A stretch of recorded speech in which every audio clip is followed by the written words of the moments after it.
Good to have you join us on Eyewitness Report, the platform that allows you to tell your stories as captured in your pictures and videos. A warm welcome to the program. I am Yomi Otaigbe.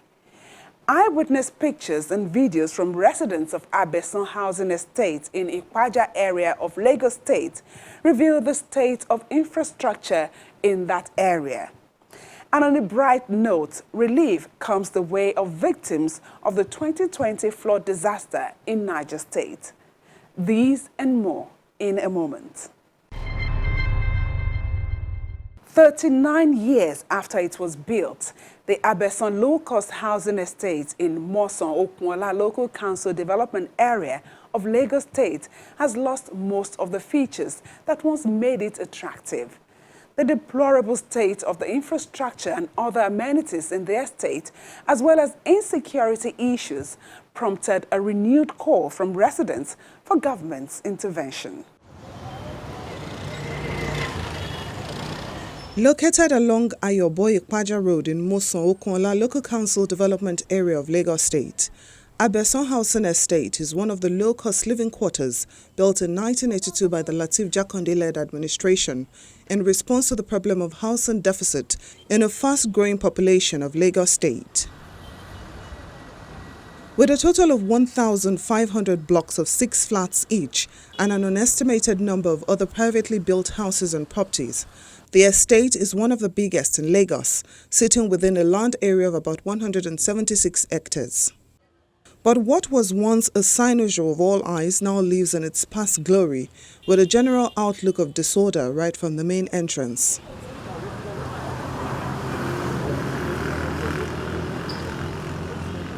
Most of the roads within the estate are riddled with potholes, poor drainage system and failed culverts to the extent of being unmotorable, leaving some motorists to drive against the direction of traffic. The roads are in bad shape. There's no single stretch of road in Abesan that you can say this is a good road. And this is an estate that votes massively for the powers, for the government in place presently. It does not get better, with unsightly scenes of garbage sites and retail stalls erected on road medians. These challenges and more have been on for years. Residents say several appeals to the state government and its agencies appears to have fallen on deaf ears. Residents also allege that some of the road rehabilitation initiated by the local council authority are either abandoned after the initial stages or never carried out. Materials deployed to sites have become habitation for reptiles.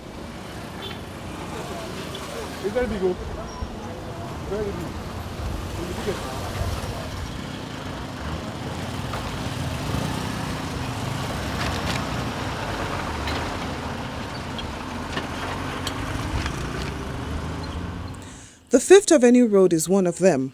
The road is still in a deplorable state. They came to town, came with machine, cut up the place again to make the work firmer. The name of the contractor I cannot remember, whether Gold Trim or something like that. So after some 2-3 weeks, they disappeared. The thing was never fixed up till now. We wrote a letter to the local government chairman on time that she should stop payment in case the contractor wants to receive payment, that she should not pay her or him, the contractor, but to come and see what the contractor has done, that she didn't do anything. She did not, no reply, no response, and nothing to us, other than she moved from here, and then they went to 3rd Avenue, which is saying that they have completed this, they are not doing another one. No, they didn't do this at all. At all. The contractor did not do it. Maybe she gave the order that she do it, but they didn't do it. Now she had gone to 3rd Avenue to do some patching there. That one we see. So in the archives, it is fixed, but physically it has never been fixed. Very, very unfortunate thing is that of all the culverts created by this Moson intervention, all of them have collapsed. While the 2 or 3 culverts made by Baba Jakande since 1979 are standing till now, you will go around, you will see them standing.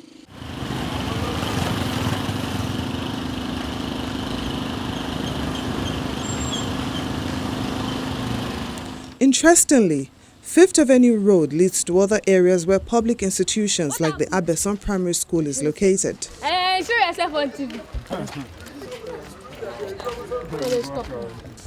Social amenities in the estate, such as the solar-powered streetlights, the primary health center, the mini waterworks and the fire service station have not been serving their purposes. They are also begging for attention. Anytime the fire stations or the fire servicemen are called for emergency, they find it difficult to maneuver their way there. Sometimes when they pass through the other road that leads to the other gate of the fire service, for the fire station, their vehicle breaks down or fall inside the gutter over there. Now, all we want the government to do is let them help us repair our roads. These roads, as you can see, they were tarred. Right from 83, it has been like this, right? It's been like this. Now, we want the state government. People have been claiming that this place is not state government's place, that it's belongs to the LBIC. But we pay our dues. We pay our taxes. This is the fire service. The pipes is not being run to the various homes. We don't have water in Abesan. Everybody do their own borehole. And there's water corporation behind us, as you can see. But we never get water. Even the vice chairman of Moson Konla LCDA, this is his house. This is what he grew up for. This is where we elected him. This is where we voted for him. Here, under this tree. That's why we voted for him. But he has never once come to do there to say he wants to do something good or tangible. This is the road. See the road. If he's coming to see the gram, the mom is here now. The mom that gave birth to him lives here. Whenever he wants to come, he comes around 11:30, 12. He sneaks in and sneaks out. Perhaps the most important area of concern for residents is security. With no perimeter fence, Abesan Estate becomes a thoroughfare to other communities in Lagos and Northern Ogun State.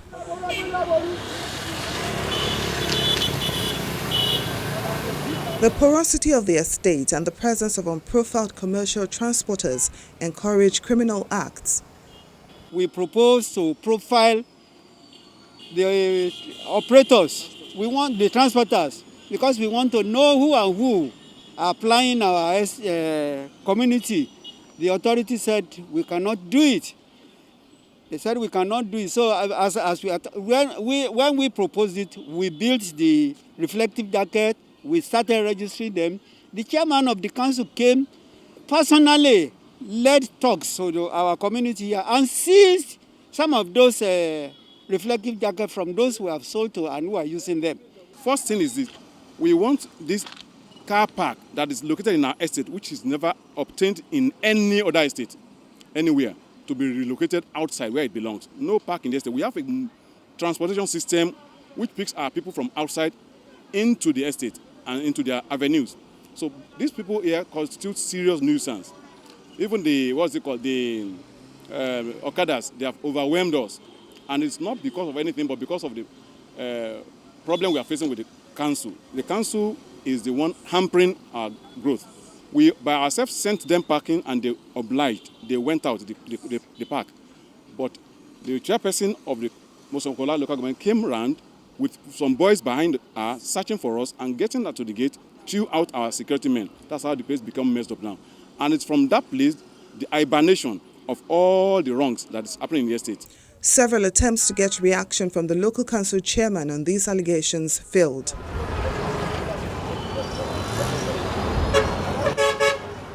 The Lagos State Ministry of Housing is saddled with the responsibility of maintaining Abesan and other housing estates. The special advisor to the Lagos State Governor on Housing says the ministry has not received any formal petition from residents on the infrastructural challenges in the estate. She says government is, however, aware of the challenges and is considering more sustainable options beyond repairs, including the relocation of residents to enable a total overhaul. All those infrastructure in those estates need actually to be renewed, not just come in and do a quick fix. So in our last budget deliberations with the House of Assembly, I had a word with the House Committee and especially the Chairman of Appropriation, Honorable Yishau. I told him of the existence of those estates and the need for the Lagos State government to come in and put a proper plan in place. And one of the things we decided is we're going to have a 5-year plan to renovate these estates, to rejuvenate these estates. But we also need the cooperation of the people, because we cannot build while they are there. We would need them to trust government, that when government says, we're coming into this place to come and give you a renewed hope in living, we expect that you would trust us to either move to the transit homes we're going to provide, or if we have alternate, for instance, if we have the private sector coming in, one of the arrangements we could do is say, okay, we can have you rent a place for like 18 months pending the reconstruction of the estate, and we can bring you back in there. People are very, very wary of initiatives like that. Government means well.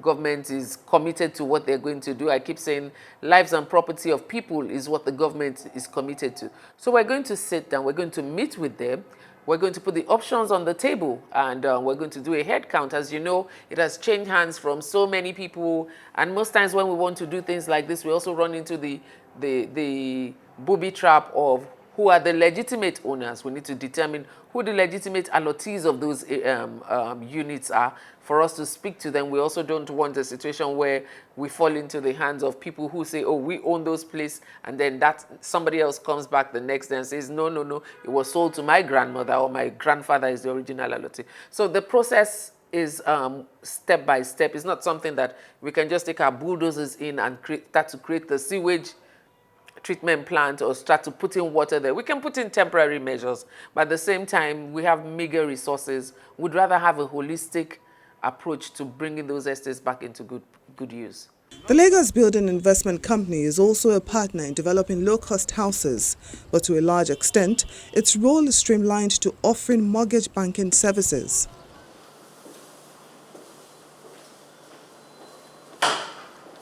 However, the Managing Director and Chief Executive Officer of the firm alludes that the company's efforts to draw government's attention to the plight of residents of Abesan estate were not encouraged by most of the residents. We are more like a liaison officer between the estate management and the government, or the estate association and the government. So if we get there and we were told, or they tell us that, sorry, LBIC, our water system is faulty, so we know we will just go, we will write the Lagos State Water Corporation that at Abesan housing estates, for instance, that this is what they need, and we will follow up. That the moment we were told, or they tell us that this is what is happening, the next thing is we write to Water Corporation. I'm just citing a case where there's water system. But immediately, before Water Corporation takes their time to come over there, we will have done a little bit of work in terms of palliative, either to get a plumber to block the leakage in the system. Do you understand? I'm just using that as an example. But by and large, you know, the estate supervision fee that we even ask them to pay, they don't pay. Even the insurance, there's an insurance fee also, which is 3,000 per flat, per annum. We organized a group insurance for them to insure against fire and all those things. But the people are not responding positively. They don't pay. So what we've decided, this new administration, we have decided that we're going to give them the management and the supervision of the estate to the association, the Estate Resident Association.